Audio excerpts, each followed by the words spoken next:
Mga kabingers, ito pagkatapos ko nga manggaling doon sa mga store ng damit, di ba? At ito nakita ko, isa na naman ng mga gamit, di ba, pambahay. Kaya sabi ko, wow, masubukan ko ang pumasok dito. And then, syempre, hindi lang yan, di ba? Ang naka-attract pa kung bakit ako nakapasok dito dahil meron silang nakalagay na sale, 50% off. Kaya naman ang lola nyo, di ba? Alam niyo naman ang nanay, di ba? Lalo na kung ito ay mga gamit sa bahay, lalo na sa kusina, di ba? Dahil mahilig tayong magluto, mga ka-abengers ko. Abay, go na tayo, di ba? So, 50% off daw. At eto na nga, nakita ko, di ba? Itong mga containers na to, di ba? Alam nyo ba? Dahil como piso lang yan or $1 talaga, di ba? Animang binili ko. Bakit ko nga ba napag-desisyon na nabilhin yan? Kasi nga, di ba, syempre, ang lola nyo nagba-vlog, di ba? And then, nagluluto siya.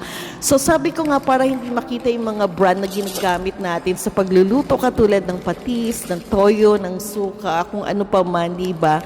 Kaya, ayan, go! Binili ko nga siya, 6 na piraso, mga ka-abengers ko. And then, syempre, ang mindset ko dyan, mga ka-abengers, may limit lang ang budget ng lola nyo, di ba? Kumbaga sa tinaningan ko na talaga na dapat $20 lang ang kaya kong bilhin dito sa lugar na ito, di ba? Dahil wala naman siya talaga sa budget, di ba? Wala siya sa plano, kaya sabi ko, okay, go since nandito na ako para hindi naman masayang yung lakad, yung oras, yung biyahe, lahat-lahat, di ba mga ka-abengers ko, di ba?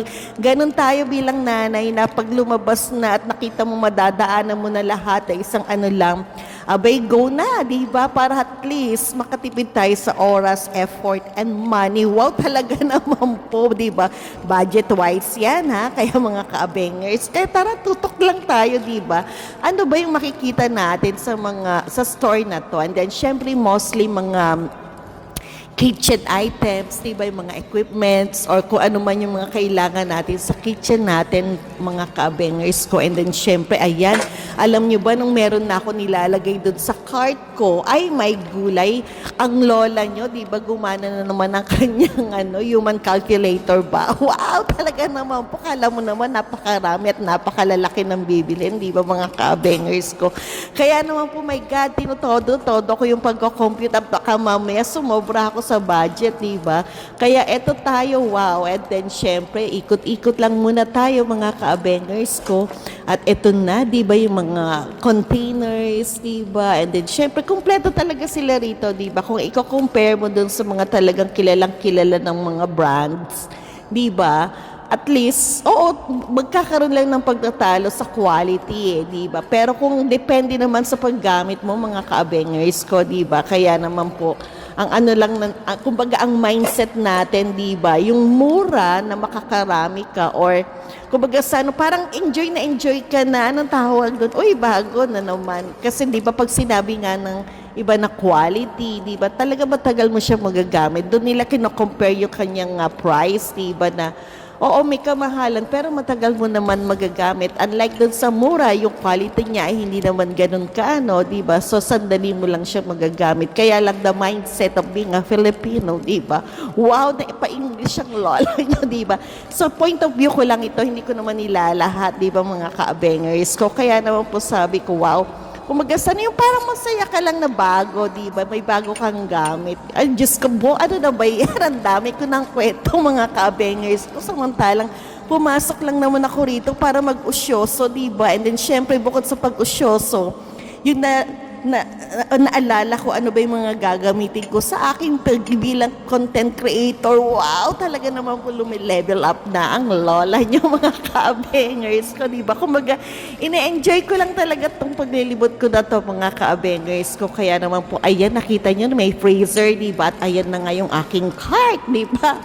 Kumbaga compute lang muna tayo, mga ka-abengers ko. And then, syempre, may mga carpet din sila. Meron mga bedsheet, di ba? Medyo nagtagal din ako sa bedsheet kasi kumbaga kumbaga nag-aano ako ng compare ng mga prices, di ba? Dahil syempre, mahilig din tayong tumingin online, di ba? And then, yung mga flyers nga na ina-update ko kayo. Kumbaga, may mga comparison ng prices, kaya sabi ko, and then syempre tinitingnan din natin yung texture, di ba, ng material, kung okay ba, di ba, mga ka-abengers ko. At ito na nga, may gulay, ka-abengers, ha. At ayan na nga, di ba, alam nyo ba, habang umiikot ako, naririnig kong music ay Filipino music. Sabi ko nga, iniisip ko, hindi kaya Filipinong may-ari nito o kaya mostly mga Pinoy, di ba? Yung mga nagtatrabaho rito. Ay, ayan, nasabi ko na nga pala, ito palang pala ako dun sa ating bedsheet. At ito na nga, ito na yung mga nabili ko, mga ka-abengers ko, di ba?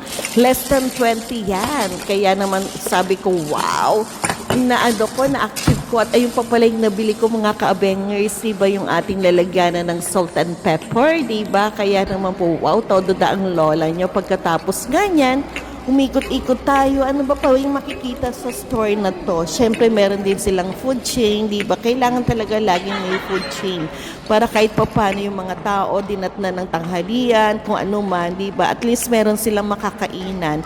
And then, pabalik-balik pa nga ako sa isang kilalang chain di ba? Na sabi ko, kakain ba ako o hindi? Dahil sabi ko, wow, hindi na lang, di ba? Kasi malapit na lang naman ang bahay at pauwi na ako, di ba? Kaya sabi ko, tiisin ko na lang ng konti yung ating di ba? Kaya pa naman, wow, talaga naman po, di ba?